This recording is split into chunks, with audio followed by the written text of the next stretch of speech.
These are your teams, your players, your community of fans. This is where they play, where they practice, where you cheer. At every meet, every event, every game. Your community is passionate, dedicated, supportive. You know the tension of a close game and the thrill of the win. So while you're cheering, keep an eye out for anything out of the ordinary. If you see something suspicious, say something to local authorities.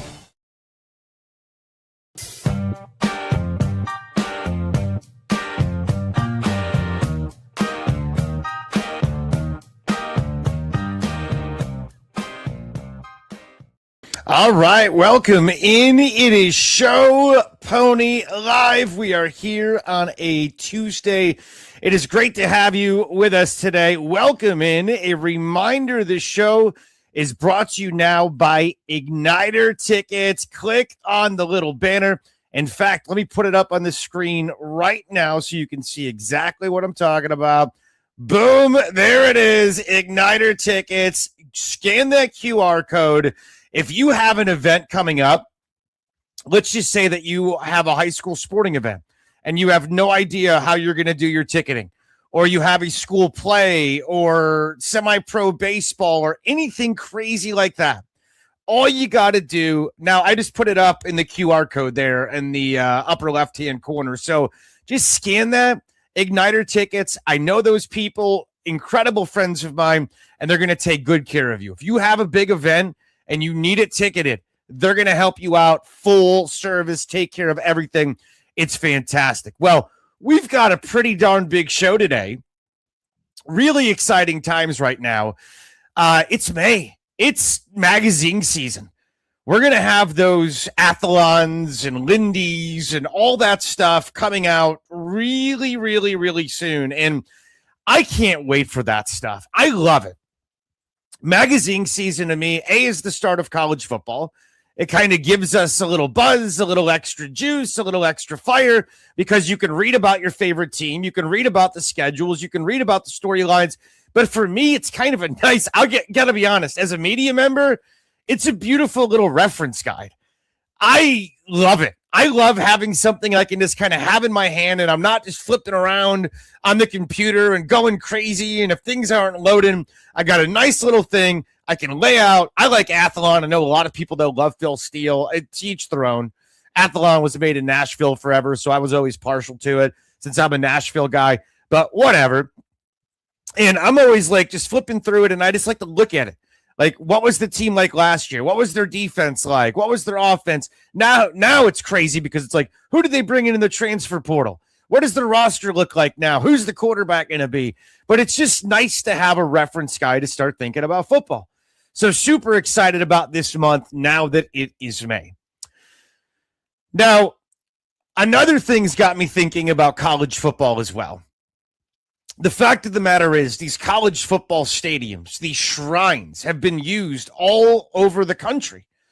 You've seen them, concert venues. Luke Combs just did an incredible show at Neyland Stadium, packed it out, thousands upon thousands of people. You saw the week before, Morgan Wallen had a sold-out show at Bryant-Denny Stadium, and that thing was a scene. I mean, when he sang Whiskey Glasses, the entire city of Tuscaloosa kind of sang with him. It was insane. And I think we should see more big concerts at college stadiums, because there's nothing like that tailgate. That tailgate of being on campus, like a football game. But in that case, you know for a damn fact you're not going to be disappointed when it's over. You're not going to lose. It's going to be nothing but winning. You're going to sing along to your favorite songs. It's going to be an incredible experience. So I love that college venues are being used more. They hadn't had a concert at Bryant-Denny Stadium since like the 90s. So that's kind of sweet. But the one thing that we're seeing too, and I think Neyland Stadium is the next one, is Banana Ball. We've seen the Sonana Bananas. They just packed out 102,000 people at Kyle Field at Texas A&M. 102,000 people at Kyle Field. Every seat was packed. You could not get in there. And you had to win a lottery just to get a damn ticket to get into the venue. That's how popular the Savannah Bananas are. It started with that Netflix show, and people started to understand this banana ball, and it's a little quirky and non-traditional baseball, and there's dancing and singing and all that kind of stuff. It's like a Broadway show meeting baseball. And it's not like serious competition. It's fun. They've embraced the fun. It's essentially like the Harlem Globetrotters of baseball, and they're putting 110,000 people in the stadium at Kyle Field. And I think they're going to Neyland. They'll do the same there. It's a scene. And to me, everybody that's on the college campus should be paying attention to it. Everybody on the college campus should be looking at what the Bananas are doing. Business professors and, all kinds of academics should be studying it. But so should the university presidents. And so should the college sports commissioners. I want to show this video. I saw this on Jesse Cole's Instagram page earlier today. And this was from his experience at Texas A&M. And I just want you to take this in, and then we'll talk about it. But just watch this. It was 11 years ago. We only sold 2 tickets when we first started. And to know that we're going to play in front of 102,000 fans on Saturday, it's unbelievable. We're going to be committed to the upper deck. While we are very grateful for our people that sit behind home plate and the fans that have been with us since day one. But what about the family or the single mom or someone that comes and gets a chance to come to that first game and is sitting up in the highest part of the upper deck? They may not have an opportunity in their life to get the unbelievable luxury of having the first class experience. Well, how do we bring that first class experience to them? Every fan that comes to our game deserves an amazing experience. I don't care where you're sitting. It's one of the most rewarding things in the world because people come up and just shake my hand, shake our players' hands, just say thank you. Thank you for the joy you bring. Thank you for the fun. Thank you for bringing my family together. Thank you for giving a dad and my daughter the opportunity to watch something every weekend. And I think that is why we do what we do. It's to bring people together and bring joy. It was 11 years ago. Dude, this guy should be running college sports. This guy should be running college athletics. He should be the commissioner. People keep saying, who should the commissioner be? Should it be Greg Sankey? He's so dignified and bona fide. Should it be Tony Petitti, who kind of hides in the shadows and you never hear from him, but his league's winning everything in the Big Ten? No, it should be Jesse Cole. That guy gets it. That guy understands. I don't even like banana ball. I have no interest in it. The dancing and the singing. I like baseball. I'm a baseball fan. 9 innings.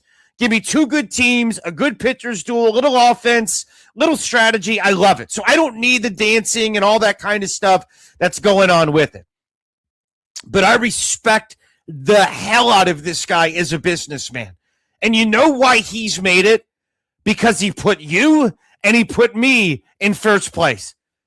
Jesse Cole has turned his business into a massive profitable. They've added teams. They're selling out 102,000 seats. You know why? They put the damn fans first. Did you hear what he just said? The person in the upper deck that can only afford a $20 ticket. I want you to feel like you left with a premium experience.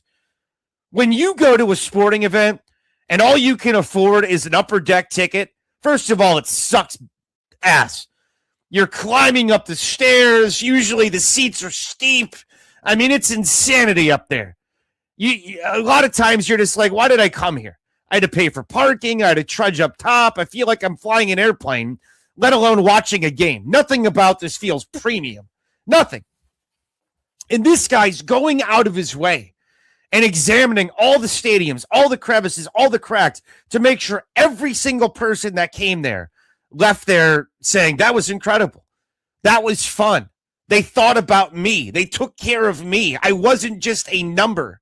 I wasn't just a dollar sign. How many times now do you feel, I swear to God, think about it. How many times do you walk into a stadium now and feel like a damn piece of meat? You walk into anywhere, what they're charging you to walk into a college football game or an NFL game, you are getting gouged out the rear end. It's insane. Anywhere, restaurants, I mean, this and that, profit margins, gouged. Concert tickets, Live Nation, the the ticketing they do based on the amount of people that want to go to the event. So they raise the ticket prices, the scale pricing, which is nonsense to me. Back in the day, it was fair. You got in line at Ticketmaster. If you won, you won. You got the damn ticket. But it wasn't based on how much you're willing to spend. And they didn't dictate what they were going to charge based on that. This Jesse Cole gets it.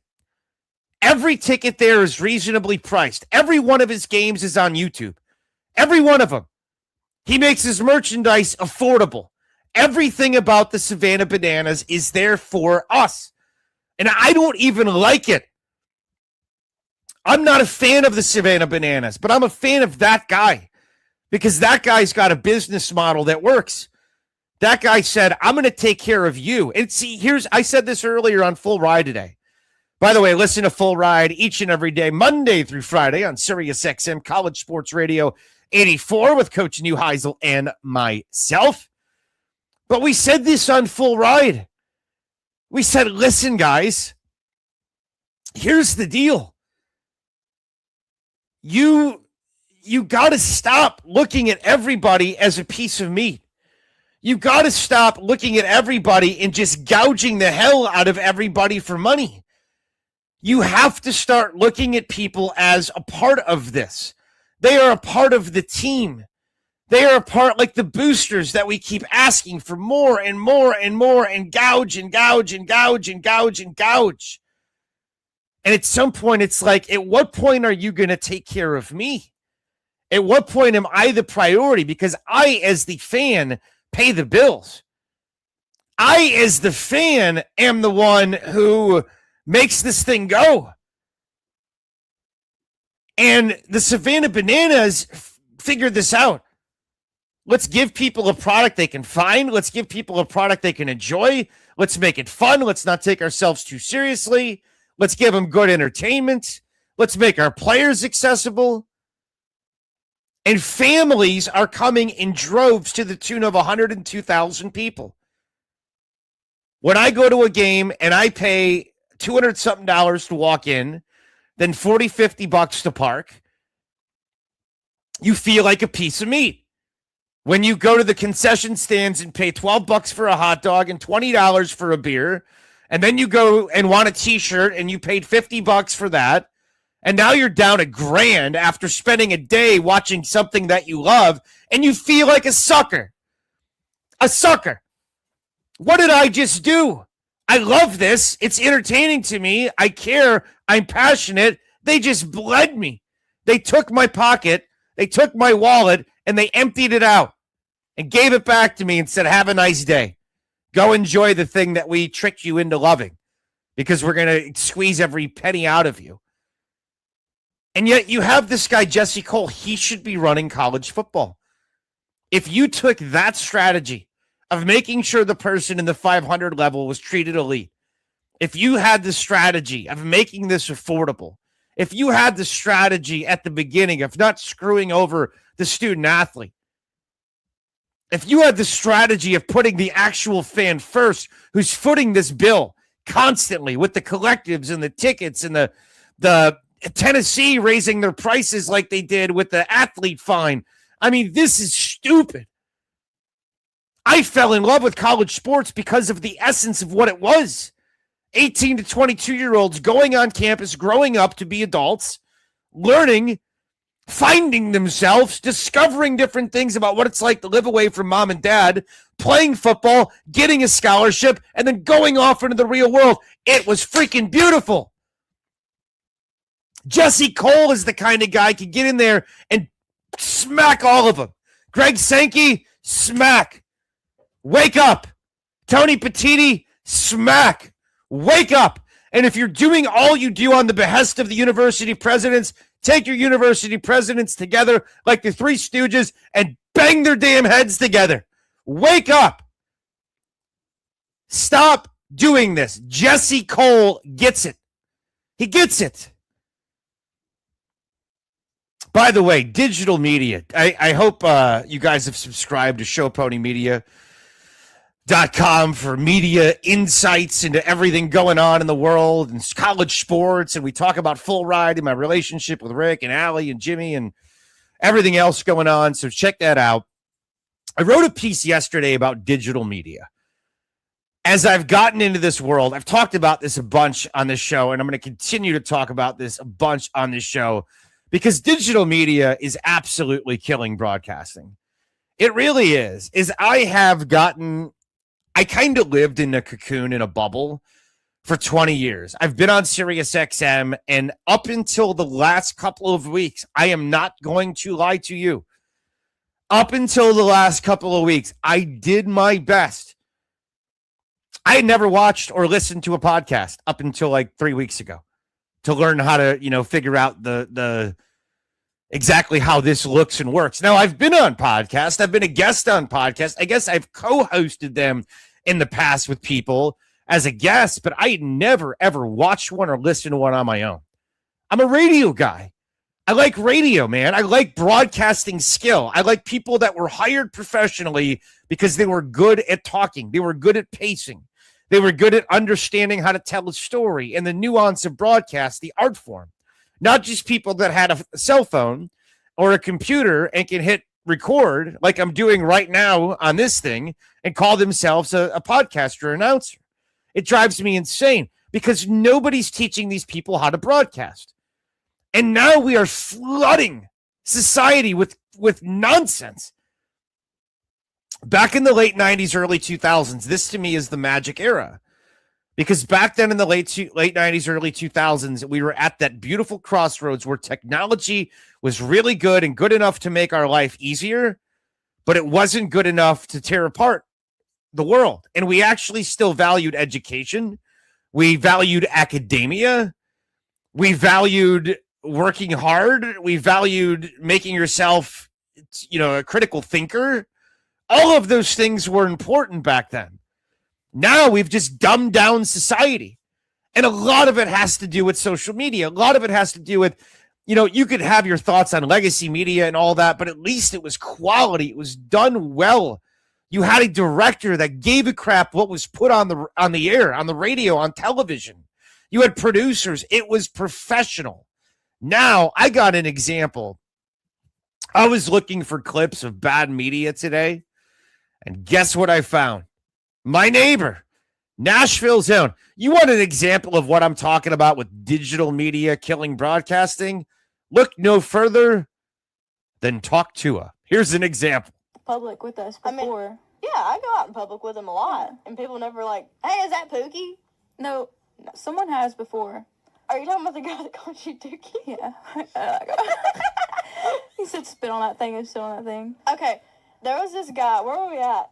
Los Angeles? Yeah. We were in Los Angeles, and we had like a whole day, and Pookie was there with us, and we rode scooters on the side of the road.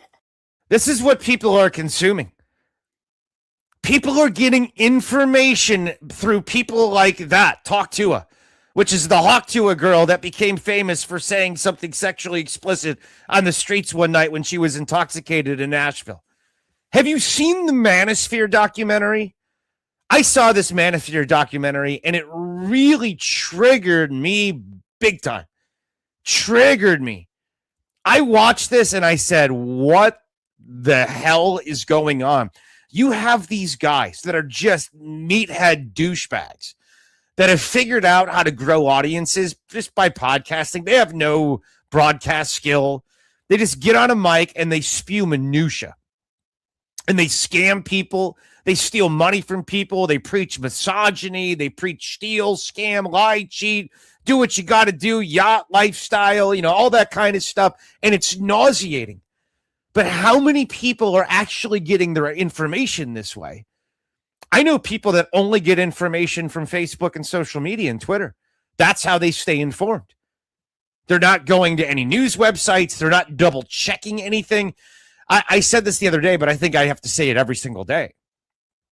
I have people in my family that share news stories with me that are absolutely fabricated nonsense. And instead of being a jerk about it, I'll just be like, yeah, that's not accurate or something like that. But I won't harp on the fact that, hey, dumbass, your entire reality is probably wrong.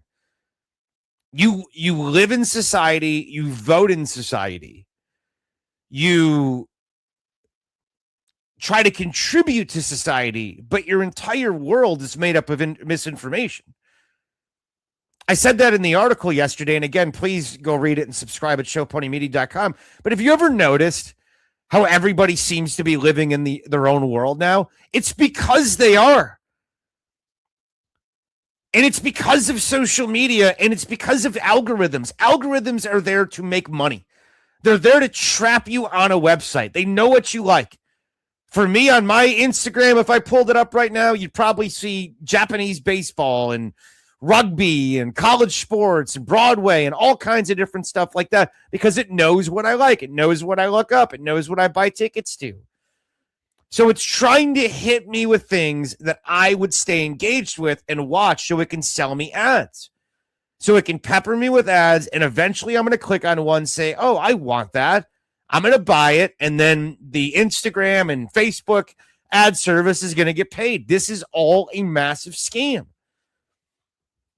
And it all works because we're dumbing down society. We're dumbing it down. The fact that we have lost broadcast art, the fact that we have lost good journalism, the fact that we have lost an arm of society to keep the rich and powerful accountable, which is what social media has done. The rich and powerful, the Elon Musk, they know exactly how to manipulate their own crap, to manipulate you and me to think a certain way while they do other things and make a fortune off of it. It's ridiculous. But the best way to do it is to uneducate society. And the best way to do it is to bombard us with stuff like Talk Tua.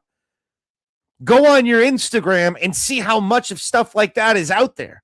That's the standard now. People are getting information from these people that are talking about the manosphere and Talk Tua and all these, and they're dodo birds. They're brainless. But this is where we're at in the world, guys, and it's freaking crazy as hell. Scary. Hey, this episode right here brought to you by Igniter Tickets. Whether it's a stadium or a local venue like your high school, Igniter, or even Little League, Igniter delivers affordable, powerful ticketing solutions for every single event. Here's what you do. Scan that QR code in the upper corner of the screen, the upper left-hand side. You see the Igniter logo. Now to see how they can help you unlock smarter ticketing, stronger branding, and standout experiences. Igniter, it's the software behind your sellout. I'm telling you, you're absolutely going to want to try these guys. They're off the charts.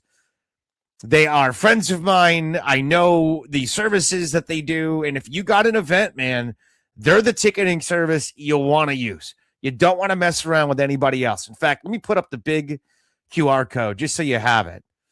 There it is right there. IgniterTickets.com. Hockey, football, baseball, Little League, you name it. Plays. Your school's got a play. You need a ticketing service. Boom. Igniter Tickets has you covered. They're off the charts. The other thing I wanted to talk about today, and thank you for Igniter for sponsoring Show Pony Live, was this clip. I wanted to, two things before I get to the clip. Show Pony University starts tomorrow. We are at 5 signups right now. I wanted to maybe take 1 or 2 more. I wanted to make it small for the beginning, but if you want to get involved, that QR code that's up other side, the upper right-hand corner. So the one with the SP in it that says Show Pony, click on that. And we're going to start this thing at 8 p.m. tomorrow night. It's a 4-week course. I was working on the curriculum last night, and tomorrow we're focusing on how to build a show. So whether it's a podcast like this or what I do with Rick Neuheisel on Full Ride, a 3-hour show, it doesn't just magically happen. It's got to be organized. You notice how I've used video. Notice how I've used sound. Notice all of that stuff. That is all by design. It is all meticulous to move a show along. You got to understand pacing. There's something that I use called a topic tree. This was taught to me by the executives at SiriusXM. It is a lifeline And it is at the absolute source of everything you should be doing if you're going to want to get into sports media and be on the air and do a podcast. I just complained to you about how broadcast education is dead. That's why I'm doing this. Who the hell is teaching people how to broadcast? Well, I'm trying to fill the void. So go to Show Pony, just the QR code, sign up, and then I'll send you the link to the Zoom tomorrow and all the information and what we're doing, and you'll love it. I promise you. And it's a 4-week course. It's $100 a week. That's it. $100 a week, 4 weeks. We're going to teach you how to interview. We're going to teach you how to plan. We're going to teach you about teases and how to engage and market and all of that kind of stuff. So make sure you check that out on Show Pony University. Just go to that QR code in the upper right-hand corner. The other thing, merchandise. We've got some new shirts and hats and kid shirts and all of that stuff on the website. Show Pony, not Show Pony University, Show Pony Media, showponymedia.com. You can get one of those awesome Get Yourself Together Show Pony University, Show Pony Media t-shirts. We got another one with the mascot on it, with the Show Pony that's larger than life, with the glasses on like me, with a pennant that says my name, Chris Childers. So check it out, showponymedia.com. Click on shop at the top of the page. Go get you some merch. I would appreciate that big time. Okay. So earlier today, the Texas golf coach, John Fields, was a guest on Full Ride. And I loved this. I thought this was super fascinating because, as you know, and this is a little lengthier clip. So again, this is courtesy of SiriusXM. This audio belongs to SiriusXM. This is from Full Ride. So thank you. Audio courtesy of SiriusXM, just so I say that again. But here is John Fields, the coach of Texas. They're trying to build their own College World Series. They're trying to have their own Omaha, like men's baseball does for college baseball, or the softball version in Oklahoma City. Take a listen to this. And Texas is hosting the NCAA championships, but they're doing it near San Diego. This is cool. Check this out. The East Coast time slot on TV, so you can build your fan base. You got the best weather in the world, but there really was no golf course that would host back-to-back national championships with the women and the men. So that's a 7-day tournament for the women, a 7-day tournament for the men. So you can imagine, Coach Neuheisel, you're not going to get to go to Bel Air or LA North for 3 years in a row, or even Riviera, because the members can't give up that amount of time and the ownership. So anyway, I said, well, I know the Rowling family. They're philanthropists, they're Texas Exes, and they have Omni La Costa. And he said, yeah, but that's a dated property. It wouldn't support a real championship. And I said, well, how about if we had Gil Hance do it? He said, well, if you had Gil Hance do it, well, maybe that really would work. He was responsible for doing Rio for the Olympics with men and women in mind. And essentially myself, Coach Mike Holder, and Chris Del Conte went to the Rowling family. We pitched the idea. They liked it. Del Conte liked it. Mike Holder liked it. He was kind of the czar of collegiate golf at the time. He was the AD at Oklahoma State, but before that, probably the most effective and winningest coach in college golf in my lifetime.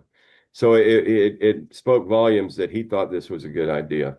So anyway, we got Gil Hance to go out with 20 coaches, 10 women, 10 men, walk around that property. And the Rowling spent $30 million with the results of that meeting. He put a plan together. He valued up the North Course into a championship venue. And Bo Welling put $5.5 million in the practice facility. And now what we're hoping is that it is Omaha or Oklahoma City for men's and women's golf. So in other words, you have in softball, you have the College World Series for women in Oklahoma. It's going to be there in perpetuity, and the baseball tournament, the College World Series, has been in effect since 1949 in Omaha. I think that's so cool. I think it's so cool that we're going to have like a destination, and Rick saying that this Omni La Costa is just picturesque. It is gorgeous. The things that money can't buy. And then they've updated the golf course, $30-something million investment to make it swank. and to make it a picturesque championship level course that people can look forward to going to and golfers can look forward to going to every year. Good for John Fields. That guy's coached some of the best too. He's had Scotty Scheffler at Texas. He's coached Jordan Spieth. I mean, he's been integral in the development of golf. He says college golf is at the center of golf, the center of its universe. And he's been there 30 years developing the sport. And I think this is really cool. That's what we need more of. Places that you dream of. You know, hey, how do I go see the golf championship? Fly to San Diego. How do I go to the baseball title? Go to Omaha. How do I go see softball? Oklahoma City. It's destination stuff. It's brilliant. I give John Fields a ton of credit.